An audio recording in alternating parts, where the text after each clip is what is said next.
क्या इम्पोर्टेंस है सोशियोलॉजी की, क्यों पढ़ना चाहिए बच्चों को सोशियोलॉजी? युवा वर्ग जो है वो गलत रास्ते पर चला जाता है, भटक जाता है, अपराध कर लेता है, तो वो कैसे बच सकता है, अपने आगे वाली जिंदगी उसको कैसे सुधार सकता है? बच्चे जो हैं क्या करियर ऑप्शंस एक्सप्लोर कर सकते हैं सीयूईटी के बाद स्पेसिफिकली? हाँ, समाज का जादू टोना धर्म ये पढ़ेंगे क्या? सोशियोलॉजी तो हमेशा से चलता आ रहा है, पर इसका शायद अवेयरनेस अब आया है, वही चीज है।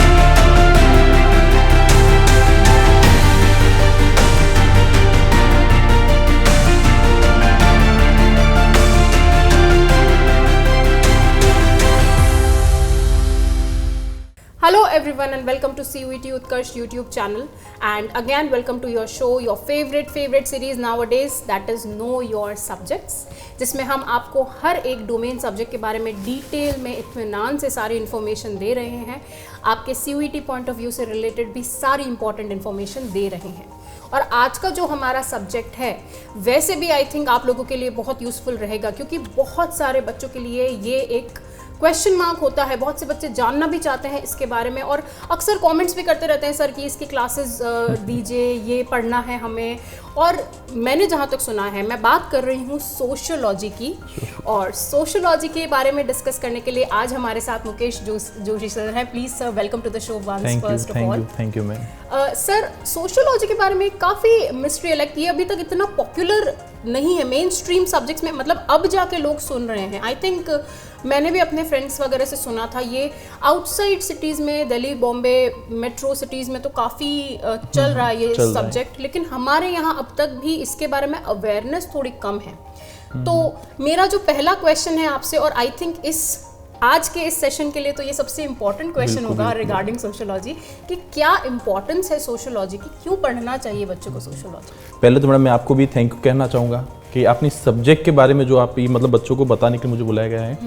एक्चुअली में जो आप कह रहे हो इसके बारे में लेट सोचा लोगों ने, ये बिल्कुल सही है। जैसे लोगों की अंतरिक्ष में रुचि बढ़ी तो उन्होंने खगोल विज्ञान की शुरुआत कर दी थी, और फिर उन्होंने ये सोचा समुद्र की गहराई कितना है, तो उन्होंने समुद्र विज्ञान के बारे में पढ़ा। और जब लोगों को बीमारियों से बचाव का दिमाग में, यार बीमारियों से कैसे बचा जाए, तो उन्होंने आयुर्विज्ञान है, चिकित्सा विज्ञान है, उसके बारे में सोचना शुरू किया। तो वैसे ही जैसे मैं देख रहा हूँ, जैसे आपने कहा बाहर से पहले शुरू हुआ था, तो इसका शुरुआत यूरोप से हुआ था। अच्छा। और होने का वैसे, हालांकि अपन जब रामायण महाभारत, मनुस्मृति, कौटिल्य का अर्थशास्त्र देखो, उसमें समाज के बारे में बताया गया है। हाँ, बिल्कुल, पर उसको समाज शास्त्र से जोड़कर नहीं बताया। बाकी समाज का अध्ययन तो शुरू से किया जा रहा है। जैसे अपन कहते हैं राम राज्य कैसा था, वो भी एक समाज था, उस टाइप का समाज ही था, पुरातन काल का था, लेकिन समाज था। समाज तो शुरू से ही हो रहा है, लेकिन मतलब बेसिकली सिर्फ इसके ऊपर कभी भी रिसर्च नहीं किया गया, समाज में क्या देखना है क्या नहीं है, इसकी क्या मतलब, इसमें भी जैसे इस विज्ञान की तरह इसमें सब क्रमबद्ध अध्ययन होता है, सब कुछ इसमें देखा जाता है, घटनाएं भी होती है, उसके बारे में देखा जाता है। तो जैसे आपने कहा था, इसकी शुरुआत तो यूरोप से इसकी शुरुआत होती है, ऑगस्ट कॉम्टे के द्वारा इसकी शुरुआत की गई थी अध्ययन की, और वो भी इसलिए किया गया था क्योंकि वहाँ पे कई सारी ऐसी घटनाएं हुई थी, जैसे औद्योगिक क्रांति हुई थी, वाणिज्य क्रांति हो गई थी, फ्रांसीसी क्रांति हुआ था, तो उसमें बहुत बड़ा बदलाव आया था समाज में, और उसका बदलाव का अध्ययन करने के लिए ही समाजशास्त्र अध्ययन की शुरुआत की गई थी। बिल्कुल। और दूसरा आपने सुना था, आपने मेट्रो सिटी का आपने बोला था शायद। हाँ, तो उससे भी मैं जुड़ा सब्जेक्ट है, जिससे आपको बताऊं, और भारत में इसकी जो वास्तविक शुरुआत की जाती है वो बॉम्बे से हुई है इसकी सबसे पहले। अच्छा। बम्बई से हुई थी, 1919 में हुई थी इसकी शुरुआत। अच्छा। और लगभग मैंने देखा है मेट्रो सिटीज वगैरह सब जगह इसका पढ़ना बहुत ज़्यादा जरूरी हो गया है, बहुत जरूरी हो गया है। तो शुरुआत सब जगह से हो रही है इसकी। ऑफ कोर्स, मेरे भी कोई नोन में है जिनका ये सब्जेक्ट रहा है, कई जनों को मैं जानती हूँ, और मैंने भी फर्स्ट टाइम उन्हीं से ये वर्ड सुना कि सोशियोलॉजी पढ़ रहे हैं, क्योंकि हमारे यहाँ पे बहुत ही लिमिटेड सब्जेक्ट ऑप्शंस प्रोवाइड किए जाते हैं अगर मैं आर्ट्स और ह्यूमैनिटीज़ की बात करूँ। लेकिन जब मैंने सुना तो मुझे, और जब जिससे मैंने सुना उन्होंने जब मुझे समझाया, तो मुझे लगा कि ये तो बहुत ही अच्छा सब्जेक्ट है। और जिस तरह से अभी आपने बच्चों को समझाया कि भाई समाज शास्त्र को जब हम पढ़ रहे हैं, तो ऑफ कोर्स जिस समाज में हम रह रहे हैं, जिस सोसाइटी को हम बिलोंग करते हैं, उसके बारे में जानना तो बहुत ही ज़्यादा जरूरी। बिल्कुल। तो जैसा कि आपने कहा सर कि सोशियोलॉजी अपने आप में बहुत इंपॉर्टेंट सब्जेक्ट है, और अब अच्छा है हमारे बच्चों के लिए कि आज ऑनलाइन शिक्षा के माध्यम से कोई भी बच्चा देश के किसी भी कोने में बैठा हो, वो ये सब्जेक्ट पढ़ रहा है, और वो भी आपसे पढ़ रहा है, तो उसको और अच्छे से समझ आ रहा होगा। तो सर, इसी पे आगे बढ़ते हैं, और इन्हें हम ये भी बता देते हैं कि CUET के बाद, अगर भाई इनका सब्जेक्ट सोशियोलॉजी है, डोमेन सब्जेक्ट, तो CUET के बाद ये क्या क्या करियर ऑप्शंस एक्सप्लोर कर सकते हैं इसके अंदर? और जैसे कि मैं बच्चों को बताना चाहूँगा एक और बात, जैसे महत्व से जुड़ी है जो आप बता रहे हैं मैम, जैसे इतना क्यों इम्पोर्टेंस है समाजशास्त्र पढ़ने का, तो मैं उन लोगों से आप पूछो, जैसे एज ए महिला, है ना, लेडी से पूछो कि आज वो जो उनकी जो आज समाज में जो उनका मतलब स्थान है, जो उनका प्लेस है आज समाज के अंदर, या उस वर्ग से जिससे शुरू से मतलब पिछड़ा समझा जाता था, पीछे रखा जाता था, उन लोगों से पूछो आज जो जिस पोजीशन में वो लोग हैं वो कितना खुश है। जैसे अपन देखते हैं शुरू में महिलाओं को बहुत पीछे रखा जाता था, पुरुष प्रधान समाज होता था, जो जाति वर्ग या वर्ण व्यवस्था थी उसकी वजह से कुछ लोगों को बहुत हाशिए पर पीछे किनारे रखा जाता था।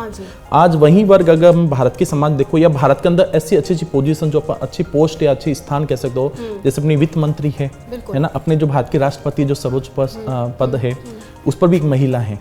तो उन लोगों से पूछो जो इस समाज का अध्ययन करने के बाद ही सुधार हुआ है, उससे पहले तो ऐसा था ही नहीं। जैसे हमारा प्राचीन समाज जो भारतीय समाज बहुत ही पिछड़ा हुआ था सा, और कह सकते हैं जहाँ पे लोगों के साथ ऐसा भेदभाव है ना, महिलाओं के साथ भेदभाव किया जाता था। लेकिन आज उन लोगों से पूछो ये कैसे संभव हुआ, क्योंकि इसका अध्ययन किया गया। अध्ययन करने के बाद ये पाएगा इसमें क्या खराबी है, इसमें क्या हमारी गलतियां हैं, उसको हमें कैसे दूर करना होगा, उस पर विश्लेषण हुआ है, उसके बाद में सुधार किया गया था। उन लोगों से पूछो वो कितना खुश है, और इसी वजह से हुआ मैडम। बाकी तो सभी से जुड़े हुए सब्जेक्ट है वो चीज। मतलब जैसा आपने कहा, ये कितनी अच्छी बात कही सर ने। जैसे आजकल न्यू एज टर्म्स ये बहुत सारी हैं, विमेन एम्पावरमेंट तो चल ही रहा, आजकल फेमिनिज्म बहुत बोला जाता है जो इसी से रिलेटेड है। तो ये सब कुछ आया कैसे? मतलब एक तरह से सोशियोलॉजी तो हमेशा से चलता आ रहा है, पर इसका शायद अवेयरनेस अब आया है, वही चीज है। क्योंकि हमने जब इसे पढ़ा, जब हमने इसे समझा, तभी तो उसके लिए हमने चेंजेस लेकर आए हैं हम समाज में। तो इसका अध्ययन ही हुआ वो एक तरह से, दैट इज सोशियोलॉजी। बिल्कुल। तो सर वही कि बच्चे क्या क्या, भाई ये तो चलो एक मोटे तौर पे बात हो गई, एक बड़े पर्सपेक्टिव से अगर हम देखें तो, लेकिन अब बच्चे जो हैं क्या करियर ऑप्शंस एक्सप्लोर कर सकते हैं सीयूईटी के बाद स्पेसिफिकली, अगर उनका सब्जेक्ट सोशियोलॉजी है। तो जैसे कि मैं सबसे पहले बताऊं एक काउंसलर के रूप में, बिल्कुल, जैसे आज का जो टाइम है सबसे पहले जैसे फैमिली काउंसलर होना बहुत जरूरी होता है। आजकल हम देखते हैं बच्चे परेशान होते हैं, छोटी सी एज में बच्चा इतना बर्डन लेता है ना, कई बार वो मतलब सुसाइड जैसी घटनाएं भी अपन देखते समाज में होती है ना, और महिलाओं के साथ भी कई सारी ऐसी घटनाएं हो जाती, कई बार फैमिली प्रॉब्लम सबके होती है। एक रिहेबिलिटेशन काउंसलर वो भी बहुत जरूरी होता है, क्योंकि युवा वर्ग जो है वो गलत रास्ते पर चला जाता है, भटक जाता है, अपराध कर लेता है। तो वो कैसे बच सकता है, अपने आगे वाली जिंदगी उसको कैसे सुधार सकता है, तो वो कौन कर सकता है? जो एक समाज शास्त्र बन पढ़ेगा, जो समाज का अध्ययन करेगा, सोशल सब्जेक्ट लेगा, वो ऐसा कर सकता है। बिल्कुल सही कहा। उसके अलावा जैसे पत्रकारिता है, उसमें भी उसको समाज में जानेगा तो अच्छे से बता पाएगा, एक्सप्लेन कर पाएगा, जागरूकता फैला पाएगा। अगर आप एक अच्छे नागरिक बनना चाहते हैं तो पहले समाज को पढ़ोगे, समाज में जानोगे तो अच्छे नागरिक बन पाओगे।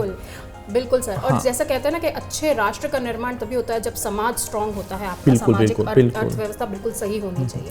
तो बाकी आप प्रशासनिक व्यवस्था में जाओगे, यूपीएससी की तैयारी करो, सबसे पहले इससे ही जुड़े समाज जो आपसे क्वेश्चन किए जाते हैं इंटरव्यू में, वो सब ऐसे ही क्वेश्चन होते हैं आपके आसपास के वातावरण के, और समाज शास्त्र पढ़ते क्या है, जो हमारे चारों तरफ का जो वातावरण उसके बारे में अध्ययन करते हैं। बिल्कुल। तो काफी इंटरेस्टिंग सब्जेक्ट भी है, और एक तरह से आईना है हमारे लिए ये, हम खुद के बारे में ही पढ़ रहे हैं, खुद के बारे में। बिल्कुल सही है। तो बहुत सेल्फ रियलाइजेशंस भी होती रहती है, और बिल्कुल आसान भी होता है, पर इंटरेस्ट पे आता है मैडम। जैसे मैंने भी देखा है, और मुझे भी ऐसा लगता है समाज का जादू टोना धर्म ये पढ़ेंगे क्या, लेकिन जब धीरे धीरे इसके मैंने डीप में पढ़ा ना, तब मुझे लगा ये बहुत ज्यादा इंटरेस्टिंग सब्जेक्ट है।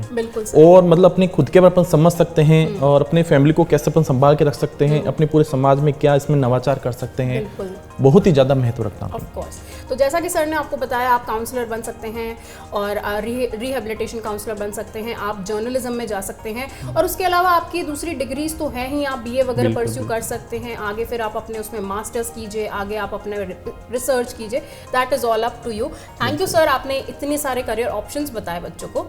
आगे बढ़ते हुए हम बच्चों को ये भी बता देते हैं कि भाई वहां तक पहुंचने की सीढ़ी जो है इन लोगों के पास वो यही है कि ये क्लियर करेंगे सीयूटी, बिल्कुल सही है, तो ही हो पाएगा इनसे। तो सर अब तो टाइम भी काफी कम रह गया है, आप क्या टिप्स और ट्रिक्स देना चाहेंगे बच्चों को कि वो क्या स्ट्रैटेजी फॉलो करें कि श्योरली कम से कम वो एक अच्छा स्कोर, डिसेंट स्कोर हासिल कर पाए और अपना डोमेन सब्जेक्ट क्लियर कर लें?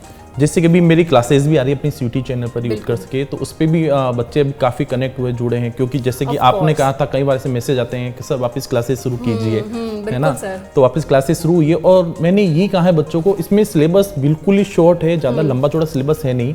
और ये वही सिलेबस मैडम जो दोबारा पढ़ रहे बच्चे, जैसे एक बार 12th क्लास में इन्होंने कर लिया है पूरा क्लियर, है ना, तो नया तो आपके लिए है ही नहीं है ना, बस ये ना पैटर्न चेंज हो जाता थोड़ा सा।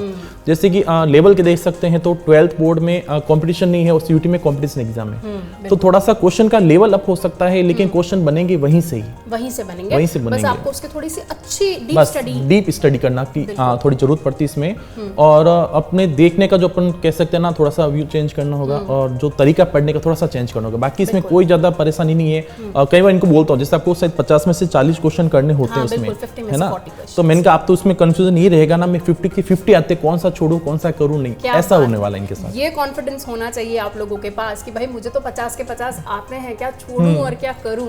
हाँ, ऐसा इनके साथ होगा, बिल्कुल होगा। बिल्कुल, तो इतने कॉन्फिडेंस जब आपके टीचर को है तो आपको तो होना ही चाहिए।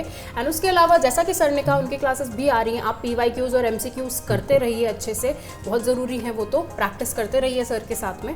और जैसा कि सर ने कहा NCERT बेस्ड है, आप अपने उसका अच्छे से अध्ययन करें। 12वीं आप दे चुके हैं तो आपको ऑलरेडी नॉलेज है, डीप स्टडी करिए उसे, उसी को वापस, और रिवीजन अच्छे से रिवीजन, हाँ सबसे पहले रिवीजन बहुत जरूरी होता है। बिल्कुल सर, तो thank you so much sir, आपने इतनी सारी बातें बताई। आई थिंक बच्चों के अंदर और जागरूकता पैदा हुई होगी और एक इंटरेस्ट जागा होगा कि सोशियोलॉजी पढ़ने का, मुझ में भी जाग रहा है। एंड इनफैक्ट अगर कोई और भी देख रहा है तो उनको भी एक अट्रैक्शन होगा इस सब्जेक्ट की तरफ। होगा, बिल्कुल होगा, एक बार पढ़ने के बाद जरूर होगा, इतना कह बिल्कुल सकता हूं। Sir, thank you so much, आज आपने हमारे साथ में ये टाइम स्पेंड किया और बच्चों को इतना कुछ अच्छे से बताया, उनके लिए इतनी रिसर्च करी। एंड आप भी जुड़े रहिए CUET उत्कर्ष यूट्यूब चैनल से फॉर मोर सच कंटेंट, ताकि आपको भी इन्फॉर्मेशन मिलती रहे टाइम पे। And thank you so much students, thank you so much sir for joining us.